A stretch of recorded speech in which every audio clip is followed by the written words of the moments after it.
Welcome back to Duck Takes, everybody. I'm Garrett. As always, with me, my co-host Blake. Blake, what are we talking about today? First of all, you forgot to say what the duck is up. God damn it.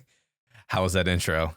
It's nerve-wracking, isn't it? It's a little nerve-wracking. I'm actually so upset I forgot the what the duck is up. It gets you. I don't know why. I am not comfortable doing the intro still. That's the one thing that gets me nervous, but I think it's because you're talking to the camera and not me. But today we are talking about Formula One, F1, the movie. Yeah.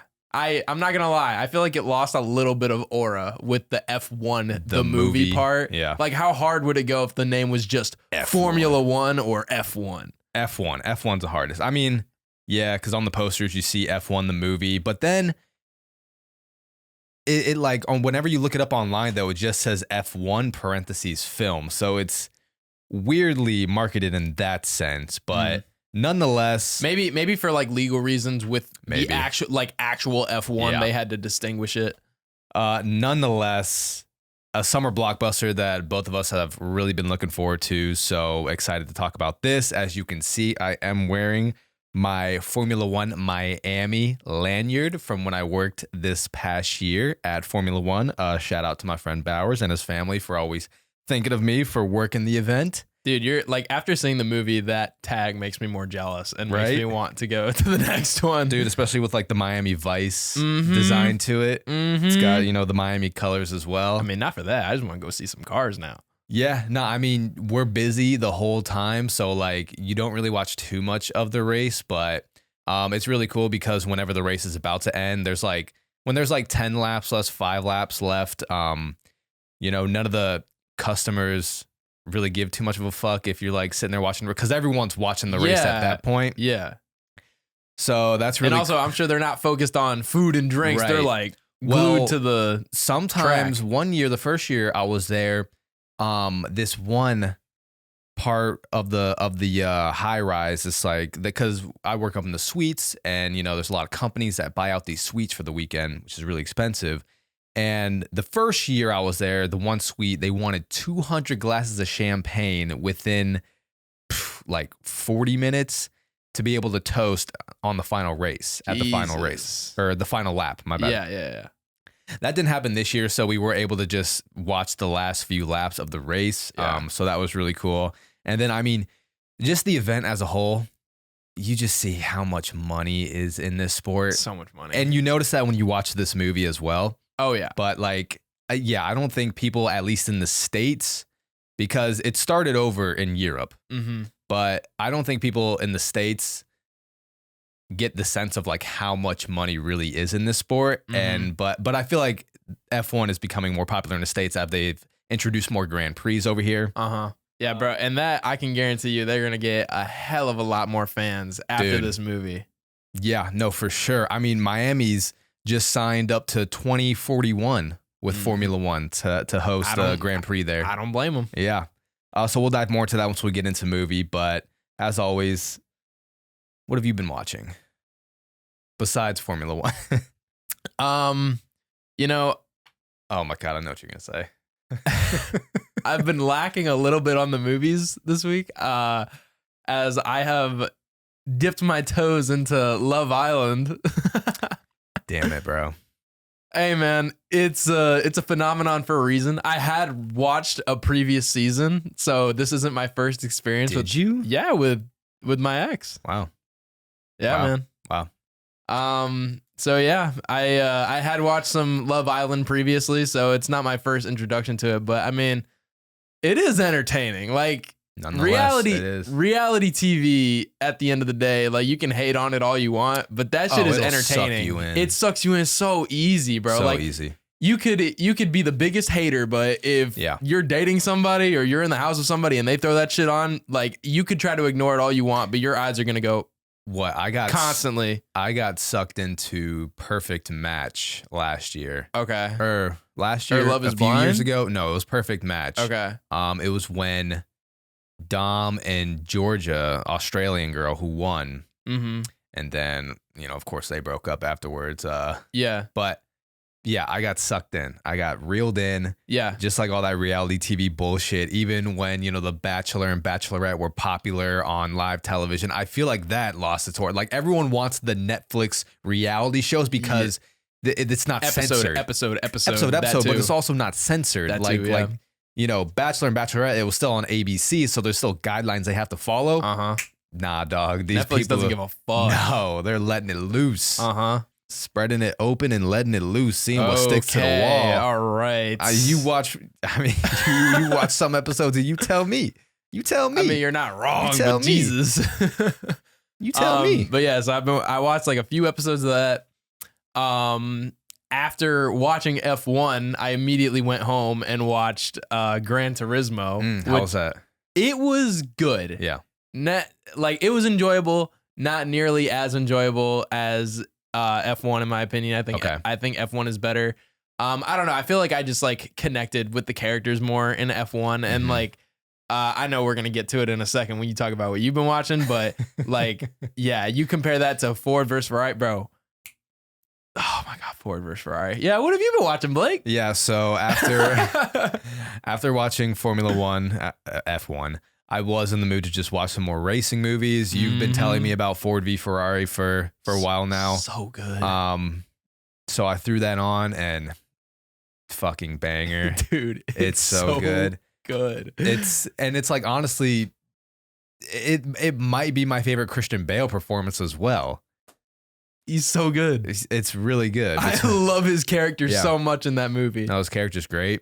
Matt Damon is great.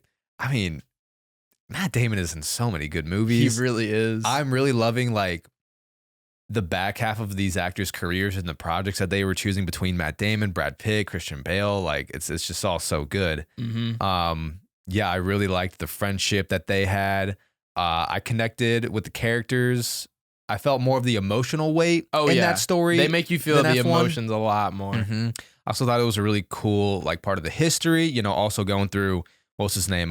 Matt Damon was Carroll Shelby. Yeah. And as soon as I heard that name, I was like, oh, like the Shelby Mustang. And yes, finally got a reason behind that name. Right, yeah, no, right. I know. Like if you're not exposed to that world, it is a very informative movie as well. Like a little bit of history in there, which I love. I always love getting a little bit of history knowledge while I'm watching a movie as well. There were moments in the movie that I saw were like exaggerated, like I'm that. sure. Yeah, which that's always gonna happen with any biopic film. Yeah. Got to create a little drama. You got to like that scene where he takes Henry Ford II in the car and he drives him out. That never happened, but it's such a great scene. It's a great scene. It's so good. He just starts crying. Yeah, I mean, but no, like very reasonable reaction. For sure. Like that just hit him on such an emotional level. Not only that, but like I feel like that happens too when people just get such a high adrenaline rush and then it just immediately crashes and you're just like this overbearing emotional outlet. Yes, it was a combination of everything, but that's hitting him on a deeper level. Like I love when he was like when he was talking about I wish my dad was still alive so he could feel this, like to feel that experience and like what a car was capable of, because clearly they both care about that on such a deep level. It's such a great scene. And that entire movie is just so good. I love Christian Bale's character. Where he's like, no, Petey, you're fine. Who are you? Leo BB. At least now we know who's responsible. Don't get me wrong, Lenny. He calls him Lenny. Wait, what is it? He goes on the outside. Or what did he say? It looks great, but on the inside, it's a lump of lard. Yeah. Dressed up to fool the public. My advice would be lose the automatic 3-speed than that. Damn it. I used to have that scene down. Fuck. Clearly, there's like a level to this movie where it's like this stuff isn't teachable. They just know the car so well in and out. You got to feel the car. And, you can't build a car based off of like corporate America marketing skills. You got to feel the car. You got to know it inside and out. And like, it's not, bro, like I love the idea of like people being so into this. Like they're literally putting their heart and soul into a car and just creating something spectacular. And that's exactly what you get in that movie. No, it was really good. I mean, the sound design was great too. It would be really cool to down the road if you know it's financially feasible to get like an old school muscle car. Hell yeah. Just to feel that motor. Ooh, oh yeah. Baby. Dude, there's gonna come a point where it'll be even illegal to drive that down the street though. You think? Yeah, bro. Really? Dude, like the whole world is like trying to go electric. So like gasoline cars, like I think in our lifetime they will be obsolete. No way. I'm not even kidding you. Look, I fuck with electric cars, but I'm all for keeping some gas around. Oh, I know. No, I know. Like I think electric as like a commute car is a very feasible thing. And especially for the future, because it's like if we move to an all electric system, I feel like it's just better in general. But yeah, like I'm not, dude, to hear like the roar of an engine, like I'm not ready to just let that go. There's nothing like hearing that for the first time or like feeling it. Yeah. Oh my God. It's just a sound that you can't, bro. It's the sound of pure power, bro. Yeah. It's the sound of power. It is. It's so good. So that was showing off the Ford GT40, which I was like familiar with this car, but and the look of it, but I didn't really know where it came from. Because they rebooted it in 2005, I believe. Oh, okay. So that's why you were seeing like those models in modern day. But I didn't realize they were able to hit 218 miles per hour in the 60s with that thing. Come to now think of it, I'm like, there aren't cars that can go much faster than that, period. So like in terms of speed, we've been around the same speed of cars for 50 years. Well, I've actually, I know more about cars than I thought. So there's like a certain threshold that you hit, and it generally happens like once you hit that 300 marker, because it's the wind resistance. Like that's really what you have to fight, and it's like anything higher than like 300, it just becomes taking off like plane. It just becomes exponentially harder to push past that point. Yeah. Like the difficulty to move faster, it goes up in a curve. Like, which is, I mean, look at planes, they have to hit a certain mile per hour to take off as well. Yeah. So because in one part of 4V Ferrari, he's like, it wants to like lift up. Yeah. Well, that's because the car was too light on that. Yeah. But I'm saying in the front end. In the front. It was catching wind underneath the front. Oh yeah, that was directed by James Mangold. Really good movie. I gave it 5 stars. Good. It fucking deserves it, bro. I also watched Elio, Pixar's newest movie, out in theaters right now. And honestly, I really enjoyed it. It's not like an instant classic, but I enjoyed the story. I thought it had a touching message, a very relatable message for kids, but also for someone who may be going through, life changes in their 20s and 30s as well. I think the relationships that were created were very genuine, and honestly, I felt like an emotional attachment, emotional ending to Elio. And it was really beautifully animated as well. There hasn't been like too much marketing on it.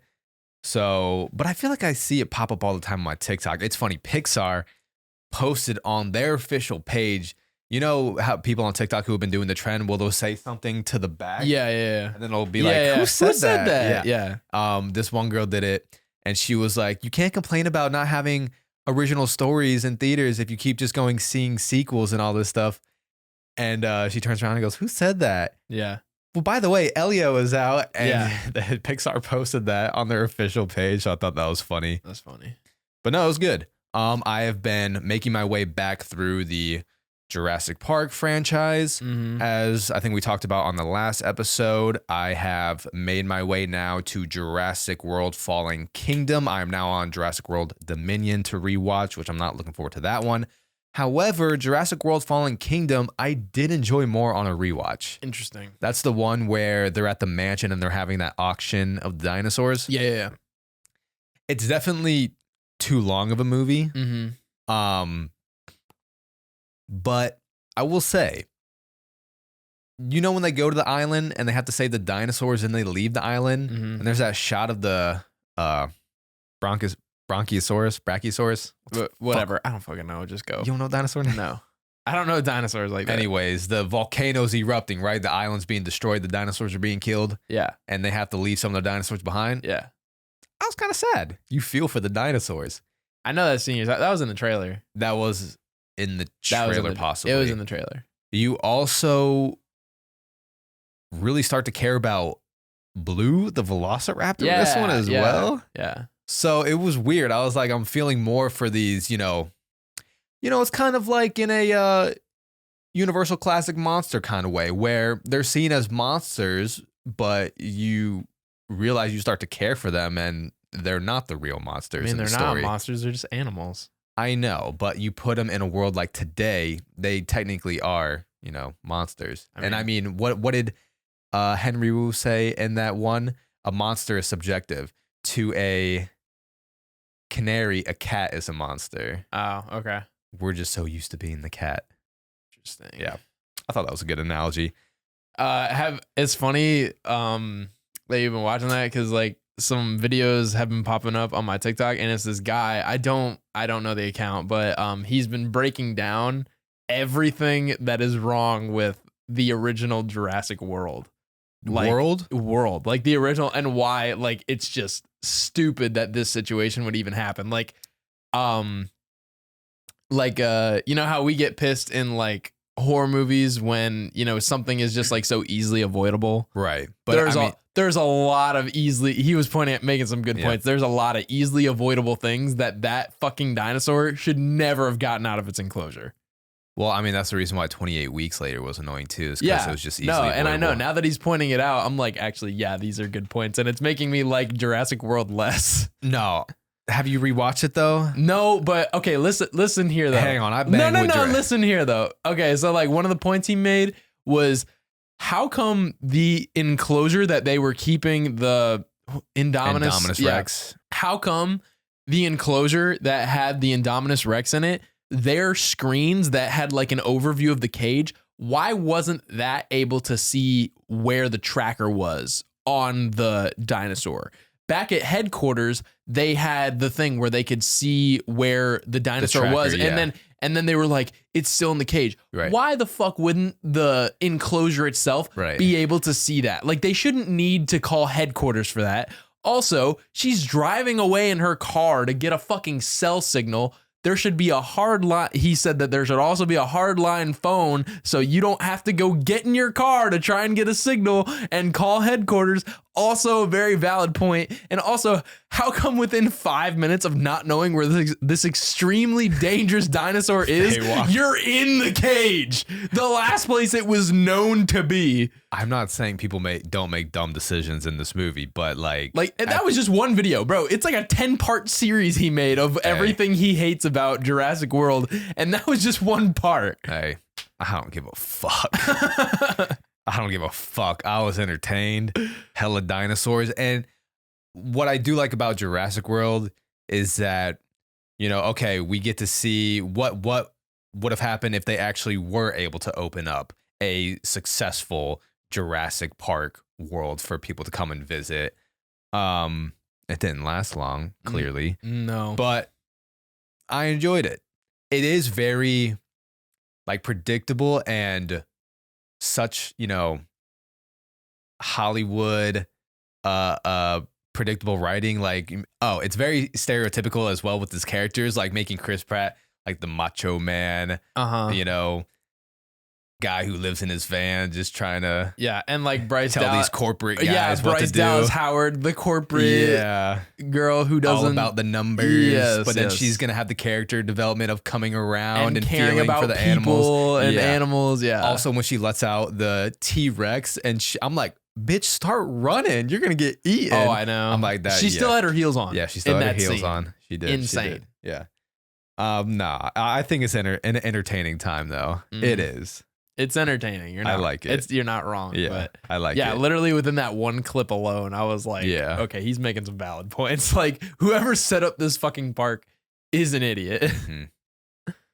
I mean, another one. He was like, he also said, you put all this money and shit into this research, and you just like kind of put this dinosaur like they didn't know the capabilities of the dinosaur. How do you not know the capabilities of this dinosaur that you created, that you spent millions of dollars to develop? That's life finding a way. No, bro. What? You never really know. If you create something... Dog, you're telling me that thing never once attempted to go invisible before this time when they were trying to hunt it down. You're telling me never in that cage, camouflage, in its entire lifetime, It never went invisible. Ever.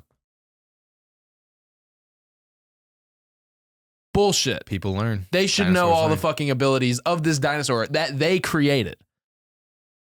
I mean, it was still pretty young. Like they said, it grew at an exponential pace. That's why they had to control how fast it grew. That's quit trying to ruin the movie. It's not. You're okay. Here you are talking about these logistics, and we're talking about fucking dinosaur park being open. I mean, it's a fine movie. I mean, creating dead species isn't science fiction anymore. They literally did it with the fucking direwolf. So yeah, eat shit. Still dinosaurs. I did. Next thing you know, they're gonna grab a lizard and they're gonna do the same thing, and they're gonna create dinosaurs. If they really do, there's too many fucking movies to show you why you shouldn't. I did also watch Megan 2.0. Don't know if it's gonna break box office records, Andrew. I'm sorry, but I mean, it's still a fun time. It goes on way too long, and they also drop any horror elements that the first one had. This is straight action sci-fi Terminator 2 style movie. Megan just being James Bond up in this bitch. We've lost the plot. I don't know if these movies are anti-AI or pro-AI. Sounds like they're pro-AI. I feel like is Megan like the hero in this one? I feel like she is. Yeah. Megan is the hero in this one. So weird. It's there's an audience for it for sure. Oh, 100%. For sure. I mean, it's a fun time. Don't get me wrong. Yeah. It's very camp. It got some laughs, but towards the end, I was like, okay, well, let's wrap it up. Wrap it up. Yeah. But now let's get to it. Formula One, F1, the movie, starring Brad Pitt, Damson Idris, Carrie Condon, Javier Bardem. Carrie Condon. She's great. Loved her. She's great. I think she should have won an Oscar for the Banshees of Inisherin. And she's a Inisherin? Yeah, during that year. Yeah. Who won? That was the year Jamie Lee Curtis won. And I think, yes. Yeah, and that was Stephanie annoying. Hsu and Carrie Condon should have won over her that year. Yeah. That was like a pity trophy for Jamie Lee Curtis. Like they were like, you've been doing this long enough. Here you go. Yeah. No. Which is kind of bullshit. Because like her role was so small in Everything Everywhere All at Once. It was so small. So yeah. Directed by Joseph Kosinski, who directed Tron Legacy, Oblivion, Top Gun Maverick. Not John Krasinski. Music by Hans Zimmer. I didn't even know he was doing the music until I saw his name pop up in the beginning of the movie. I was like, oh shit, lock in. One of the producers of the movie was Lewis Hamilton, who was a famous F1 driver. And I saw a video of Brad Pitt talking about Lewis Hamilton's involvement. He was so involved in the movie making process. And like, bro, literally down to the, he said like down to the turn.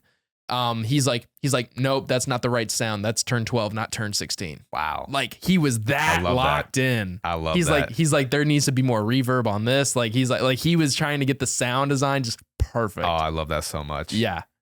And to know that much care went into that as well. I love to see that. Love that, bro. And the film was based on the 2023 F1 season, but it was filmed during the 2023 and 2024 season. And all of the other F1 drivers that you see in this movie are the real F1 drivers. Yeah, of course. I mean, why would you not want to do that? And I saw another video of a professional F1 driver. I can't remember which one it was. Was it Verstappen? I think it was him, but he was talking about how it was like... he was impressed with the movie making process and how they were able to like capture everything while not interfering with their work as well. Yeah. I saw this one video talking about how what they would show on the live broadcast, like during the national anthem of one race. Yeah. And they had the live broadcast and it was showing the racers. And as I was panning over here, they snuck in Brad Pitt and Damson Idris for the film camera to be able to capture them next to all the F1 racers, which is really cool. Yeah, I'm sure it was like a complicated process because they were like at the actual races, right? They were, they were at the actual races. Yeah, because like they're not just gonna get all this shit. There's no way to do that. I know. That'd be so much money to like get everybody back together in this location for like a fake event. Like you had to do this at the actual events, especially if you want to capture like the crowd, the noise of everything, all the other cars. Yeah. So now, honestly, like. The hurdles they had to jump through to make this movie happen is actually really impressive, and it came out really good. And, you know, if you're familiar with Top Gun Maverick and the way that was filmed and, you know, the camera techniques that they use to be able to make you really feel like the G-force of that movie, then, you know, we would be in good hands with Formula One and to be able to really feel the racing. And that was one thing that I thought was a positive about this movie is that the racing never felt dull. I thought it was edited in a way that never felt dull. And however much racing you think is in this movie, go ahead and double that because there is so much racing in this movie. I love that. But that's what we're here for. Yeah. No, I honestly, bro, I was so locked in like every time they were racing on screen too. Like I was just like, I was like leaning forward in my seat. It was great. Shot all in IMAX as well. Great IMAX experience. You know, we had to lock in IMAX. Literally the only way to watch it. I know. The only way to watch it. That it would not do it justice to watch this in regular theater. Say for more context of the story, racing legend Sonny Hayes is coaxed out of retirement to lead a struggling Formula One team and mentor a young hotshot driver while chasing one more chance at glory. So they do create a fake team, Apex, for Apex GP for this movie, but they actually like set up the Apex, you know, team building at these Formula One races as well. And it felt like it fit right into this Formula One world. Yeah. So like a lot of the shots that you see are there at the Grand Prix that they're at. Yeah. So it's very immersive in that sense. Some other cool tidbits from the movie. So what they did actually, because, you know, Brad Pitt and Damson Idris, they did actually drive cars for this. Yeah. But what they did was they took F2 cars. So there's F1, F2, and F3 cars, I believe. And they're not as powerful. Yes. And they took an F2 car and redesigned it to make it look like an F1 car. And I believe they also made it EV. Yeah. So yeah. Interesting. Yeah. So not as powerful. But so a lot of the, you know, shots that you see of Brad Pitt driving is actually Brad Pitt. And I really love the racing a lot in this movie. No, he's not quite Tom Cruise. No, he's not. Yeah, no, because you know Tom Cruise would be like, put me in an F1 right now. Let me go 230 miles per hour. Oh, fucking psycho. He did do a Formula One racing movie back in like 1990. He did. But I don't think he was the Tom Cruise that he is today in terms of the stunts that he would perform now. Now he'd be like, bitch, I'm actually gonna race in this thing like Tony Stark and Iron Man 2. He'd like actually want to beat the other F1 drivers. Yeah. You know, apparently there were also talks of there being a racing movie with Brad Pitt and Tom Cruise in the past, but it never happened. And there was also talks of possibly like if there's an F1 sequel or whatever, like making it a collab with that 90s character that Tom Cruise did and do a racing movie with Bobby Hayes. Sonny Hayes, sorry. And doing with Sonny Hayes and Tom Cruise's character. But I feel like if you watch this movie, you kind of feel that Sonny Hayes character is kind of done with Formula One. So it's very like his story has come to a conclusion. But if you want to give us an F1 sequel and just have Tom Cruise be the star, I'm fine with that too. Right? I'm fine with that too. I'm sure he'd be more than happy to do it. I do like Damson Idris' character a lot in this movie. It is honestly, I'm really liking him as an actor. Yeah. Like with the recent projects he's been doing. And he does have a huge role in this movie playing off of Brad Pitt's character, but it is kind of weird that he's like nowhere to be found on the posters, which I think is odd. Like I get it's a Brad Pitt movie, but if you go and see this movie, Damson Idris has like just as much screen time. Yeah, has a huge role in the story. Yeah.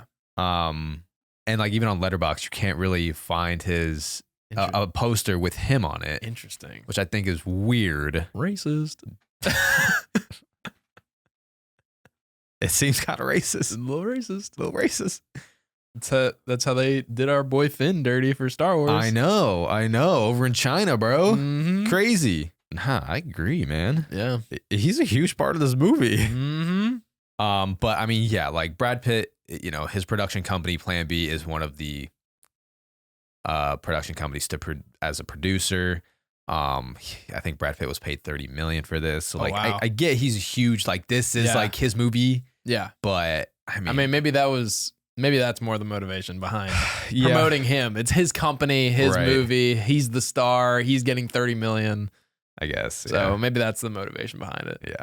And I don't know if you can agree to this as well, but it does feel very like it's a very safe movie as well.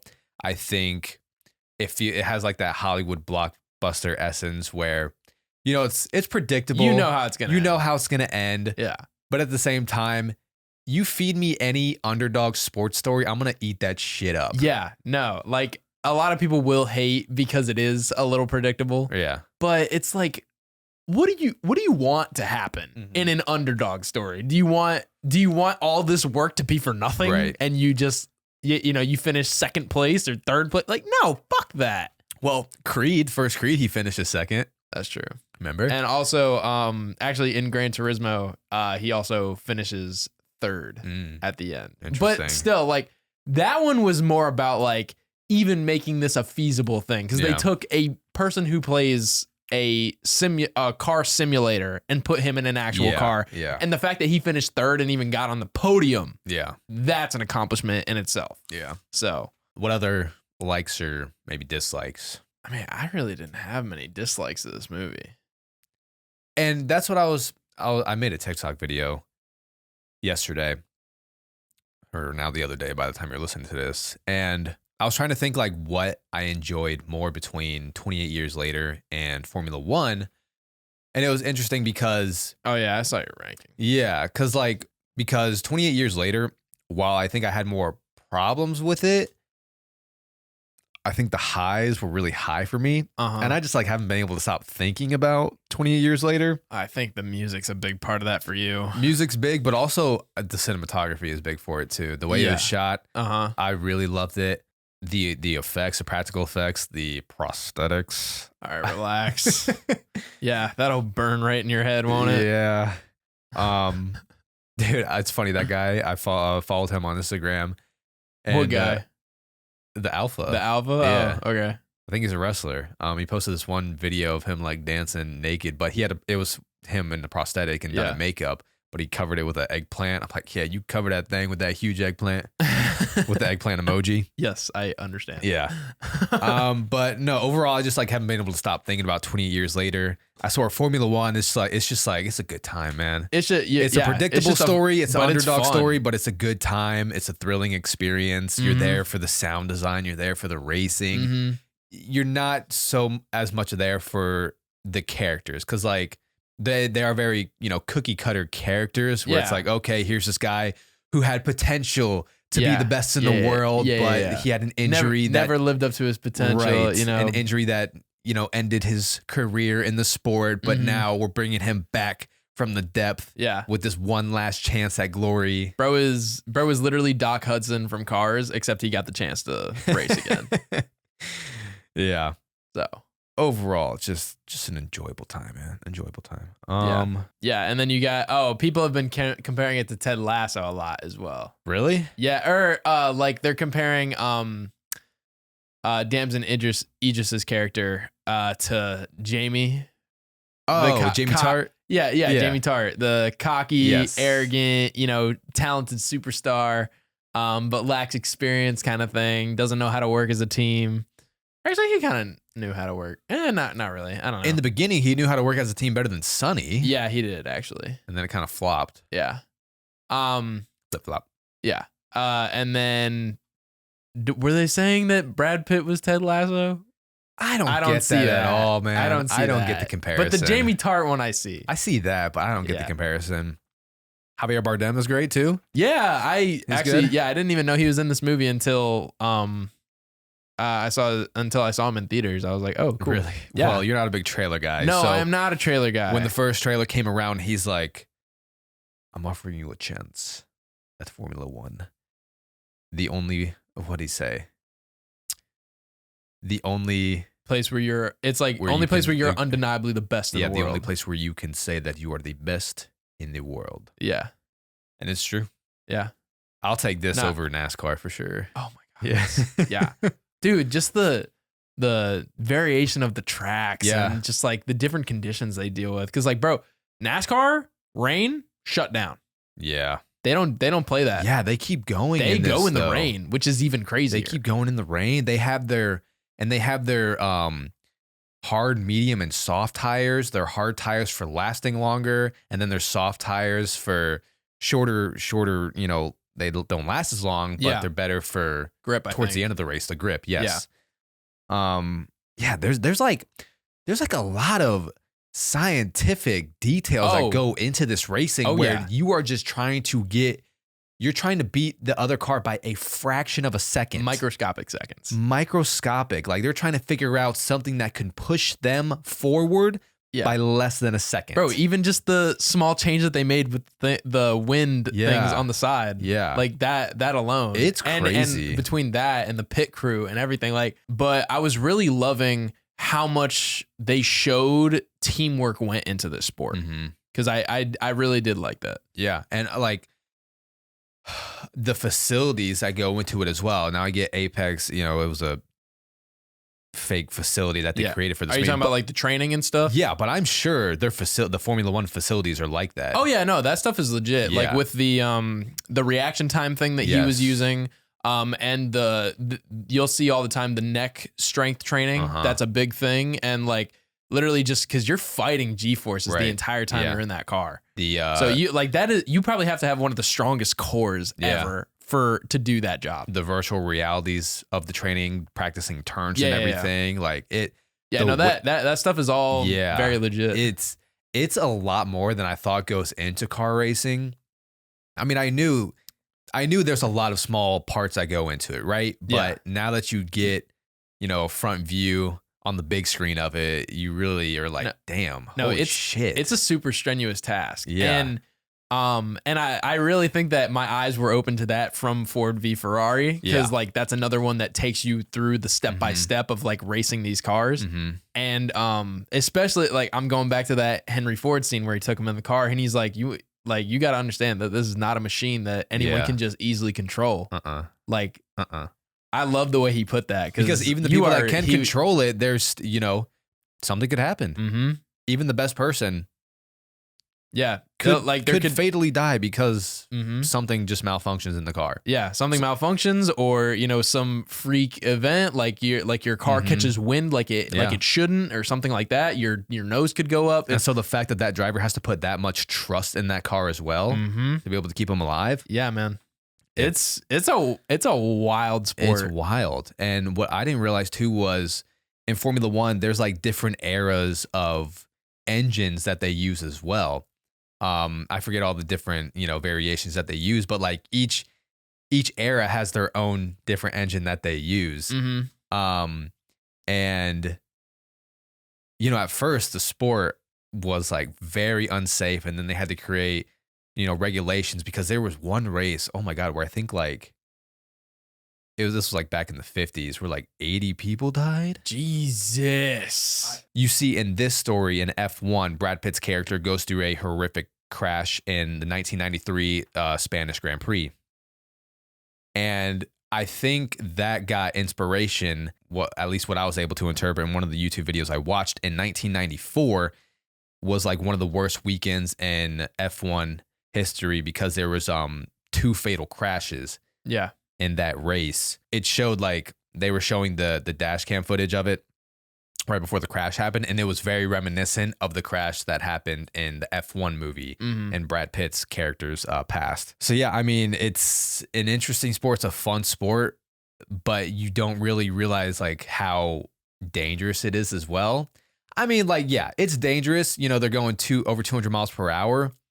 But like, until you actually see it happen, that's not really your first thought. Is like, no, that one of these drivers could die by the end of the race. Yeah. No, like literally, potentially somebody could die every time they have a race. So, it's some crazy shit.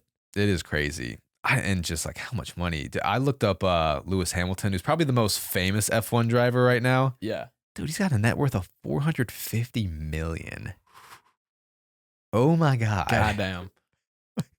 You just don't realize, like, over here in the States, people don't talk about F1. Drivers, yeah. People, and you don't think of like racing cars as an athlete. A rich sport, or like a sport where you can make a shit ton of money as well. You know, you think of basketball, you think of baseball. Well, I'll tell you, it's a privileged sport. I'll tell you that. Because like generally you kind of have to just be born into like the right family to even attempt racing cars. Because the only way to like practice your skills growing up is if you have enough money to, you know, pay for this shit. Yeah. I mean, unless you get like sponsored, but it's like, how do you prove that you're worthy of a sponsorship until you get in a car? Yeah. So no. And that was one thing they talked about in that video as well, was just because of how expensive it was at first, the sport, you know, it's obviously bringing in no money because they're putting all of their own private money into these cars. So then they started letting sponsors on their cars, and like they were just accepting like anything, like cigarettes, condoms, any company that's going to give us money to make our cars. Fuck it, man. I do the same thing. Yeah. And so, I mean, you see that with NASCAR too, just like how many fucking sponsors these guys have on their jackets. So many stickers on the cars. Yeah. It's ridiculous. One comment I did see, people were criticizing like, it didn't need the love story with Kerry Condon and all that. I had no issue with it. But I can kind of agree to that as well. Like, I didn't need it, but it's very, again, predictable, Hollywood-esque. You just want to see Kerry Condon get down. He was down, bro. No, I mean, it's, you know, you got two good-looking people like Brad Pitt and Kerry Condon getting down. Yeah, I'm fine with that. But at the same time, come on, there was sexual tension there the whole time. They couldn't have done that. It would have been weird if nothing happened. But it also had like a weird ending. It did have a weird ending. You know, the ending felt a little abrupt in that sense. Yeah, like the see you down the road thing. Yeah, I was like that part weirded me out. I was like, come on, you don't want to like hang around with Kerry Condon? Come on, bro. No, I thought the ending was a little abrupt. Yeah. And like I didn't need that love story, but at the same time, like, fuck it. You know? You're racing, you're winning, you're like. You're hot and bothered. Tensions are high. Yeah. Like shit's bound to happen. All right. But overall, before we dive into Discord questions, anything else you gotta say? It was an experience. Go see it in IMAX. Definitely an experience. Like they were clearly very heavily leaning into this like this is a movie theater experience movie, especially like with the haptic trailer. Like that was super cool. That was crazy. So clearly based off of that alone, you could be like, okay, like this is going to be something that needs those speakers to fully reflect like everything that those cameras and audio captured. It's just the sound of cars, like just creates such a beautiful sound design project for a movie. Like even with Mad Max, you know what I mean? Yeah. Mad Max, Ford v Ferrari, nothing like it. It's so good. All right, let's dive into some Discord questions, and maybe this question right here will follow the F1 review. Top 5 of the year so far. I haven't listed out my ranking yet on Letterboxd like I usually do. Number 1, I still have Sinners. Okay. And then number 2. Ooh. Okay. Number 1, Sinners still for me. Number 2, I'd probably go 28 Years Later. 3. I like Mission Impossible or F1 more. Oh, hang on. I could tell you right now what I like. I know more. what you like more. Okay. 1, Sinners. 2, 28 Years Later. 3, dang. No, that's a good question. What do I like more? Final Reckoning or F1? 3, I'll go F1. 4, I'll go The Final Reckoning. 5, I would say maybe Elio. Really? Yeah. Interesting. Maybe Thunderbolts. I'm not sure. No Mickey 17? Not for me. You liked Mickey 17 more than me. Yeah, I did. But number 1 is still Sinners for sure for me. Yeah. For me, I would agree with you. Sinners at 1. I would agree with you. Sinners at 1. I'll also go 28 Years Later.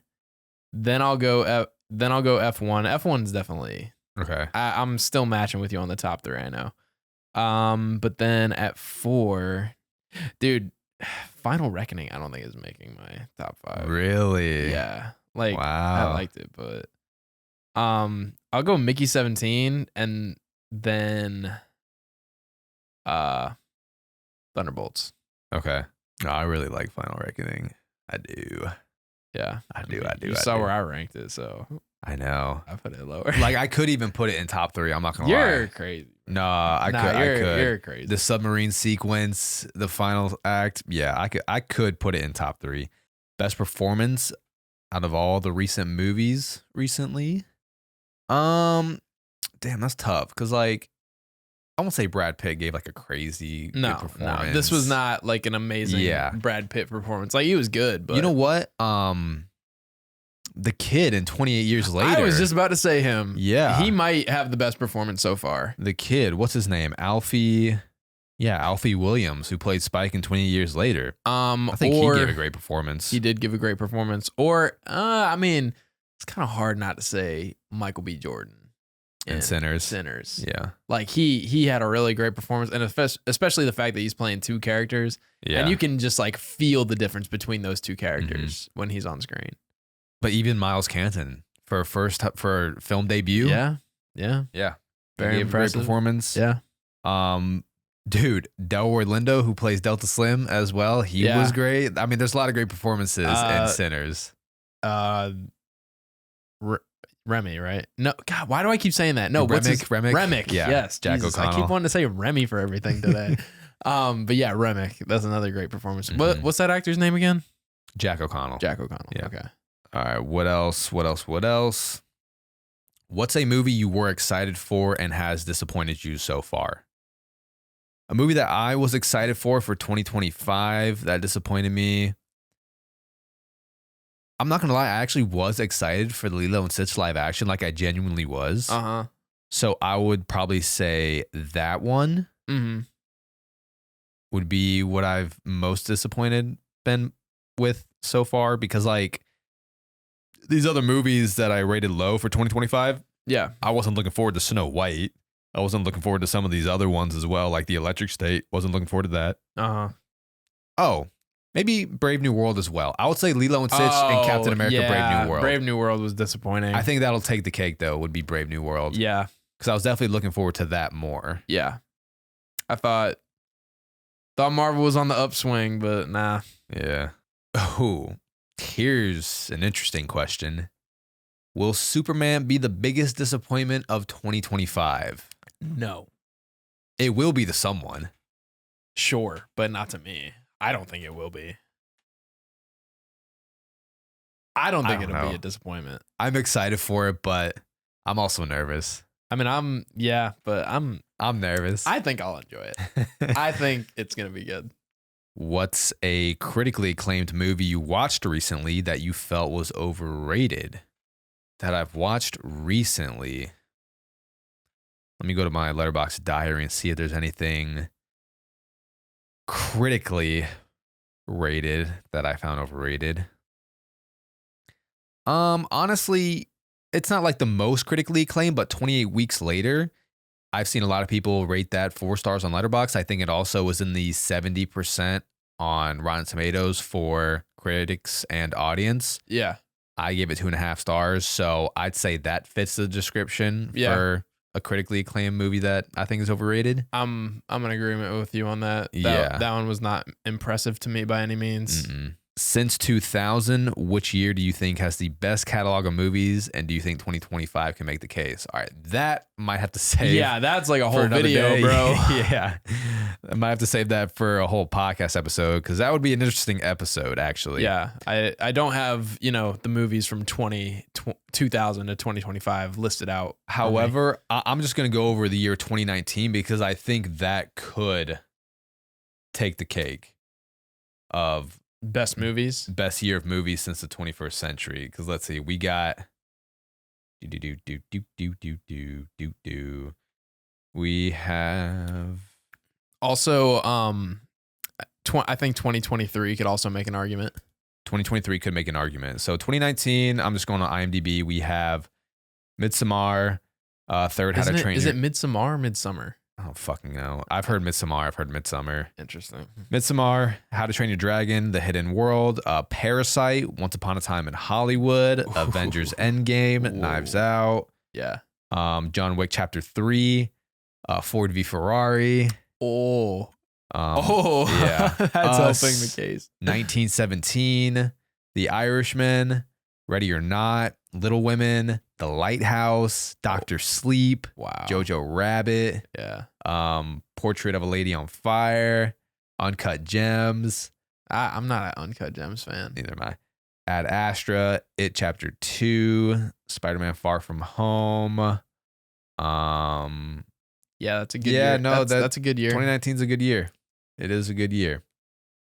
So, but yeah, we should do a whole episode on that one, actually. Yeah, that'd be good. And then last question. So now that we got both of your most anticipated movies of the year out of the way, would you say they lived up to your expectations? Did you enjoy them, or were you expecting more? So your most anticipated was what? Mickey 17, right? Yeah, I was. Yeah. Yeah. And you gave it 4.5 stars, right? Yeah, I liked it. I'd say you enjoyed it. I liked it a lot. Yeah. Yeah. To be honest, I was trying to think back. I was like, what was my most anticipated?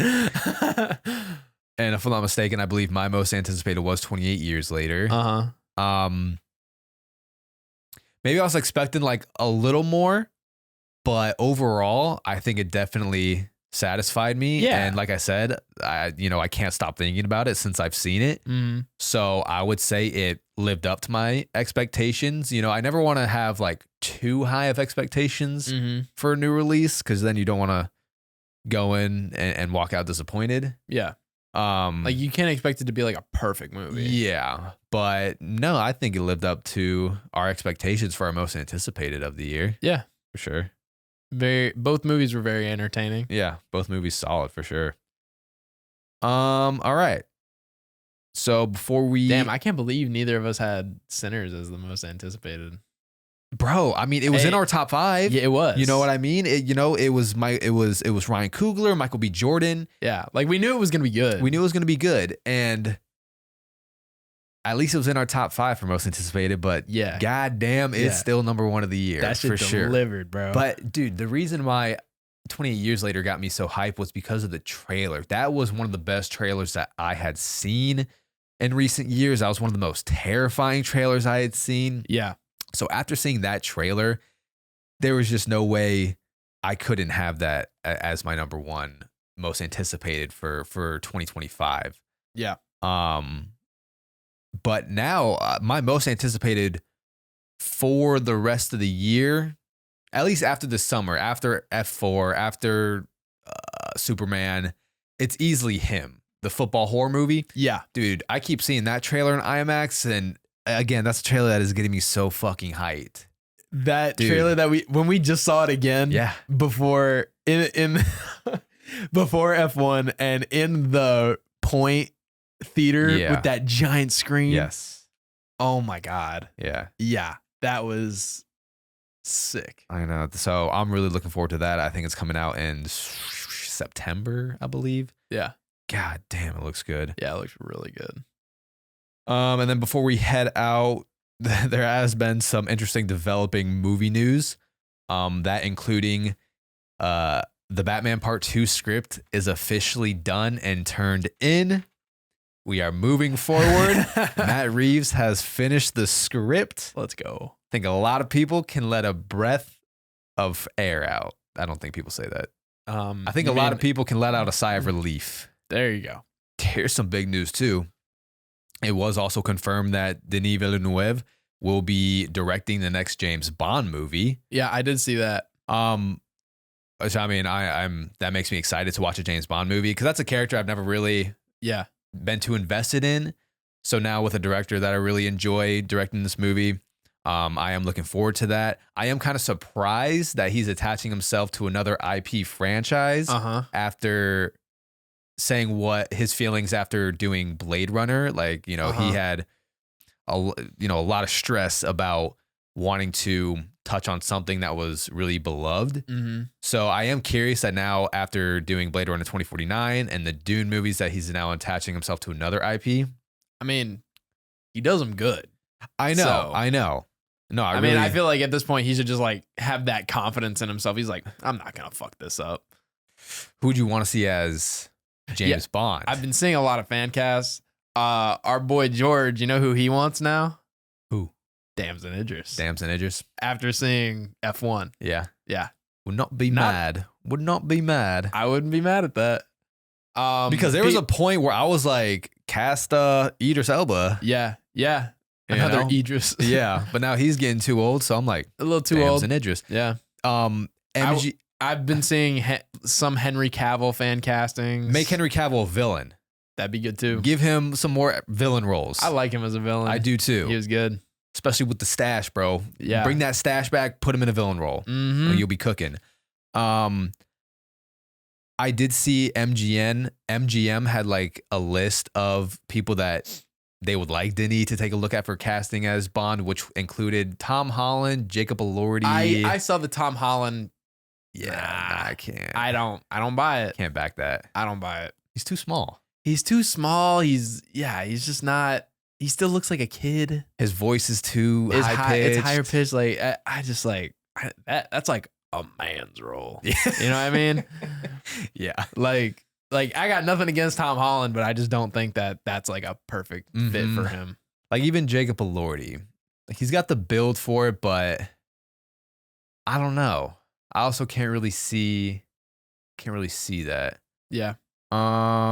Dude, honestly, what other Brits are there? I would not be mad at Damson Idris. I really would not be mad at that. Oh, Aaron Taylor Johnson was another one. Yeah. Yes, Aaron Taylor Johnson. I like that as well. And again, that brings back the question that where people don't think he's a good actor, but I think he's a great actor. Mm-hmm.